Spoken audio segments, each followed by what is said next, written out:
안녕하세요. 스토리아트입니다. 소설에서 가장 메인이 되는 건 무엇일까요?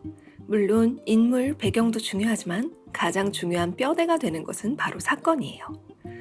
인물과 배경이 있다 하더라도 사건이 진행되지 않으면 이야기는 만들어질 수 없죠.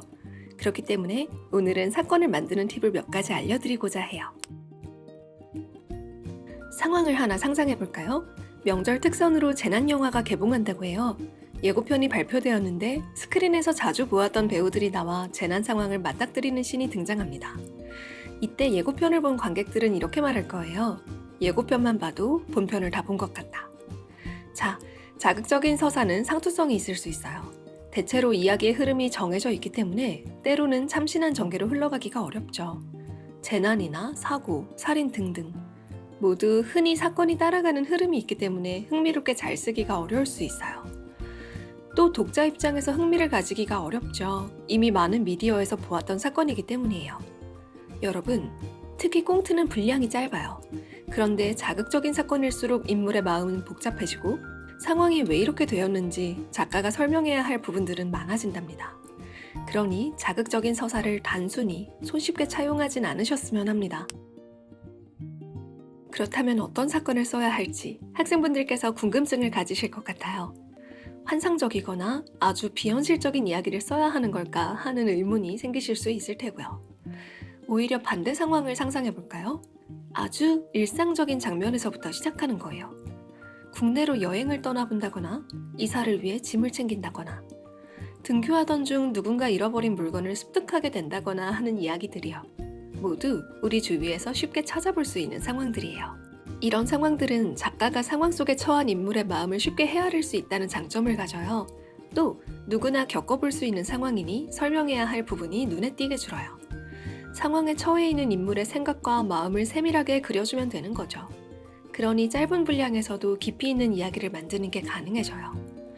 무엇보다 작가가 인물에게 그리고 독자가 인물에게 몰입하기가 쉬워진답니다. 그뿐만이 아니에요. 자극적인 사건에 비해 구체적인 상황과 진행되는 장면들을 상세히 떠올리는 게 어렵지 않으니 훨씬 더 사실적이고 그럴듯한 장면들을 만들어낼 수 있어요. 이야기를 참신하게 느끼게 만드는 건 바로 디테일이에요. 꼭 낯선 상황을 가정하지 않아도 일상적이고 친숙한 정황 속에서도 참신함을 만들어낼 수 있어요. 신데렐라 플롯을 예로 들어볼까요? 부유한 남자 주인공이 등장해 가난한 여자 주인공을 구원해주는 서사, 많이들 아실 거예요. 여기서 성별에만 반전을 주면 어떨까요? 시청자들 입장에서는 단지 인물들의 평범한 특징 하나가 뒤바뀌었을 뿐인데도 참신함을 느낄 거예요. 실제로 그런 드라마들이 몇몇 있기도 했고요. 이처럼 아주 사소하고 세밀한 부분, 우리가 익숙하게 받아들여왔던 부분을 조금만 달리해보는 거예요. 소중한 물건을 잃어버리고 그리워하는 인물이 등장한다면 우리는 당연히 그 인물이 울고 슬퍼하는 모습을 떠올릴 거예요. 그리고 그런 장면들을 만들겠죠? 그런데 오히려 눈물을 흘리지도 않고 물건을 숨겨둘 수 있는 상자를 하나, 둘 집안에 쌓아두기 시작했다 같은 디테일을 부여해보세요. 그러면 이야기의 전개 방향이 달라지면서 독자 입장에서는 참신함을 느낄 수 있겠죠. 이어지는 흐름을 예측하기 어렵게 만들어줘야 독자는 흥미를 잃지 않고 이야기를 따라올 수 있어요.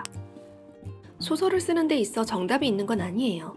우리가 잘 알고 있는 작가들 중에서는 자극적인 사건, 자칫하면 상투적일 수 있는 설정들을 가지고도 흥미로운 이야기를 전개하는 작가들이 많이 있어요. 그렇지만 처음 소설을 쓰는 입장에서는 자신이 잘 알 수 있는 부분에서부터 하나하나 스텝을 밟아가듯 써나가는 게 중요해요. 그래야 상상력이 늘고 추후에는 잘 모르는 부분까지도 생생하게 창작해낼 수 있을 테니까요. 그러니 쉬운 부분에서부터 시작해 가지고 있는 이야기의 가지수를 풍성하게 늘려나가셨으면 좋겠습니다. 지금까지 스토리아트였습니다. 오늘도 시청해주셔서 감사합니다.